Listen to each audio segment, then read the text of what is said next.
Mungkin kami persilakan langsung kepada Pak Menteri untuk bisa memberikan masukan dan juga barangkali tanggapan dari yang sudah disampaikan. Mangga, silakan Pak Jenderal. Assalamualaikum warahmatullahi wabarakatuh.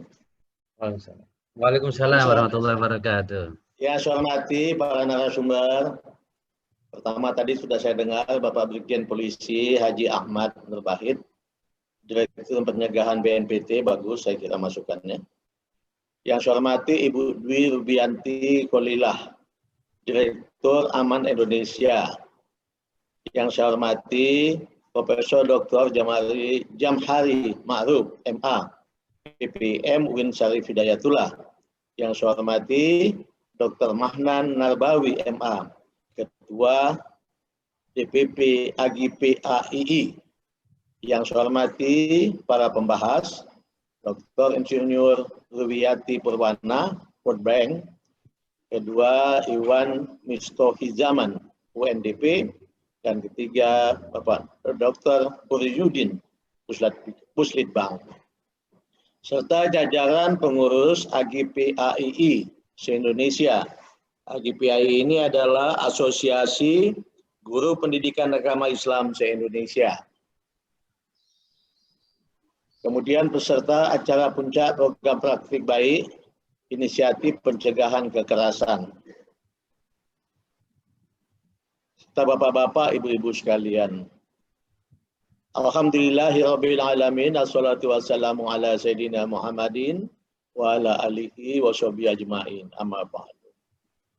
Pertama-tama kita panjatkan puji syukur kehadirat Allah Subhanahu wa taala atas segala nikmat dan karunia-Nya kepada kita semua. Khususnya pada saat Covid ini tentu saja nikmat yang paling utama adalah nikmat iman dan nikmat sehat. Salawat serta salam kita aturkan kehadirat Nabi Muhammad SAW, Bapak pendidikan sekaligus uswah hasanah bagi umat manusia. Dialah penebar dan pembawa rahmat untuk sekalian alam, rahmatan lil alamin. Para peserta diskusi yang saya hormati, saya memberikan apresiasi kepada Asosiasi Guru Pendidikan Agama Islam se-Indonesia, AGPAII, yang menginisiasi program kemitraan dengan The Asia Foundation untuk menguatkan program pencegahan tindak ekstremisme atau Preventing Violent Extremism di kalangan pelajar dalam rangka pewujudan sekolah damai. Ini kok dia, teman. Hasil best practice implementasi inisiatif pencegahan kekerasan adalah model pencegahan kekerasan pada jenjang pendidikan menengah. Saya berharap hasil tersebut didiseminasikan ke sekolah-sekolah lain sehingga dapat menjadi model pendidikan pencegahan tindak ekstremisme lebih lanjut. Pada saat launching buku 12 Pendidikan Agama Islam dan Budi Pekerti di akhir tahun 2019, saya menyampaikan ada 3 pintu masuk ekstremisme beragama ke sekolah-sekolah. Ini perlu diwaspadai. Pertama, jalur guru. Guru adalah aktor terpenting dalam proses transformasi pengetahuan. Nasihat seorang guru lebih didengar dibanding dengan nasihat orang tuanya. Bagi peserta didik, petuah guru adalah sabdo pandito ratu. Segala perintahnya tidak boleh dibantah. Oleh sebab itu, kita harus berhati-hati juga dalam masalah menerima guru atau membiarkan guru mengajar di sekolah. Kalau ada terlihat bicaranya atau sikapnya sudah membawa ke sikap ekstremisme, malah sebaiknya secepatnya guru itu dipindah atau dikeluarkan dari pendidikan sekolah. Atau kalau masih bisa dibina baik. Tapi kalau tidak, daripada dia merusak pendidikan secara keseluruhan, sebaiknya dia dipindahkan saja ya ke tempat lain yang dia tidak punya tugas untuk mengajar. Kedua, organisasi kesiswaan bidang keagamaan. yang mengambil pola mentoring dari senior. Hasil beberapa kajian, sejumlah senior disinyalir memiliki ikatan dengan jaringan atau kelompok tertentu yang memiliki pemahaman keagamaan ekstrem. Malahan terus terang saja, kelompok-kelompok ini justru berusaha memasukkan anggotanya menjadi mentor di sekolah-sekolah tertentu untuk bisa menyebarkan paham-paham ekstrem itu. Pintu masuk yang ketiga adalah kurikulum pendidikan. Kurikulum adalah acuan para guru dalam menyampaikan materinya, termasuk kurikulum pendidikan agama. Namun demikian, ternyata tidak selalu pintu masuk pemikiran ekstrem ini melalui kurikulum pendidikan agama. Bisa saja juga disisipkan melalui mata pelajaran umum. Semua mata pelajaran punya peluang untuk dibelokkan menjadi pemahaman yang ekstrim. Saya kira hampir semua mata pelajaran bisa digunakan, ilmu sosial misalnya, bisa digunakan untuk menebarkan sikap-sikap ekstrim juga. Hadirin yang saya hormati, Kementerian Agama telah melakukan langkah-langkah strategis untuk menekan perkembangan pemahaman intoleran atau ekstrim tersebut melalui berbagai forum, baik yang diselenggarakan oleh Kementerian Agama Pusat maupun organisasi guru secara intensif, telah mendiseminasikan nilai-nilai moderasi beragama. Bahkan dalam beberapa pertemuan yang melibatkan para guru, selalu disisipkan pentingnya moderasi beragama. Perlu saya garis bawahi bahwa yang dimoderatkan itu bukanlah agamanya, karena kelompok tertentu suka membantah ini. Seolah-olah agama yang dimoderatkan agama apa? Bukan. Kita semua punya sikap yang sama. Agama itu sudah moderat sampai akhir zaman, tidak perlu dimoderasi lagi.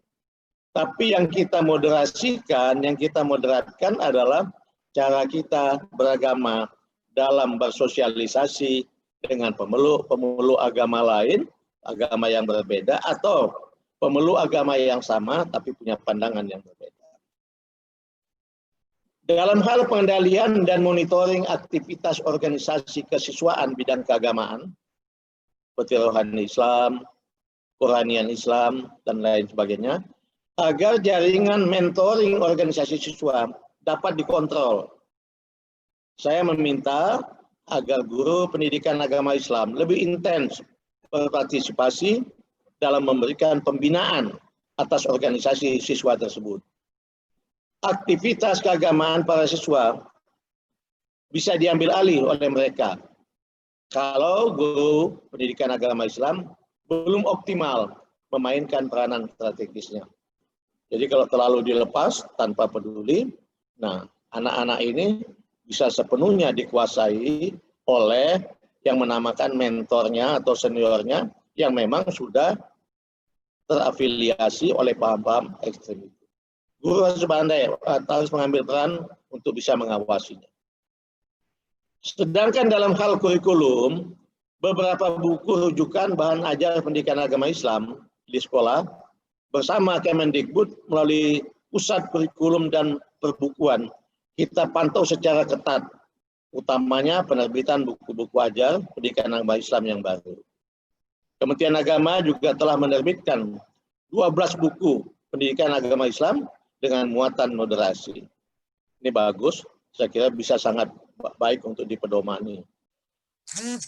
Hadirin yang saya hormati, penerbitan buku yang merupakan kumpulan praktik baik implementasi inisiatif pencegahan kekerasan makin menambah referensi bagi para stakeholder pendidikan, terutama guru pendidikan agama Islam dan sekolah, untuk turut berkontribusi dalam mencegah tumbuh kembangnya ekstremisme beragama. Saya baca sekilas naskah buku IPK hal ini juga menutup 3 pintu masuk ekstremisme keberagaman yang saya sampaikan di atas. Jadi kalau saya lihat tadi saya katakan ada 3 pintu masuk. Saya baca selintas buku-buku yang tadi ditemukan, sudah kelihatannya sudah bisa atau katakanlah sudah banyak upayanya untuk menutup 3 pintu masuk tadi itu. Saya juga ingin menyatakan kebahagiaan karena moderasi betul-betul sudah menjadi manhaj masyarakat. Mari kita bersama-sama saling bahu-membahu melakukan pengarus utamaan moderasi beragama ini. Saya selalu menggarisbawahi semua orang punya hak untuk menyatakan atau memegang prinsip bahwa agama yang dianutnya adalah agama yang paling benar dan baik. Tapi dia juga harus menghormati orang lain yang berpandangan sama terhadap agama yang mereka anut. Itulah yang pada dasarnya kita sebut dengan moderasi beragama. Moderasi beragama tidak boleh menyebabkan kepercayaan kita terhadap agama kita sendiri menjadi goyah. Tidak. Harus kita yakini bahwa agama yang kita anut adalah agama yang paling baik dan benar. Tetapi kita juga harus menghargai orang lain yang berpendapat berbeda, yang berpendapat juga bahwa agama mereka adalah yang paling baik dan benar untuk mereka. Dalam Islam sangat tegas dinyampaikan dalam surat Al-Kafirun, bagimu agamamu dan bagiku agamaku.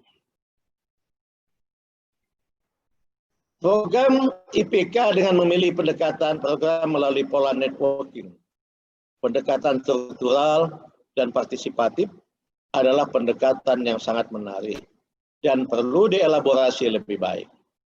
Hasil ini baik dan perlu diuji cobakan sebelum diseminasikan. Kementerian Agama mendukung program sejenis terlebih dalam rencana pembangunan jangka menengah nasional 2020-2024 telah mengamanatkan salah satunya tentang pentingnya moderasi beragama. Dan rencana pembangunan jangka menengah nasional tersebut juga telah ditindaklanjuti dalam rencana strategi Kementerian Agama tahun 2020-2024. Saya yakin buku ini akan memberikan sumbangsi yang signifikan untuk memperkuat sikap toleransi di tengah masyarakat Indonesia. Semoga apa yang saya sampaikan tadi makin melengkapi substansi bagaimana mengimplementasikan program inisiatif pencegahan kekerasan di sekolah. Demikian, kurang lebihnya saya mohon maaf. Billahi taufiq wal hidayah. Wassalamualaikum warahmatullahi wabarakatuh. Terima kasih. Waalaikumsalam warahmatullahi wabarakatuh.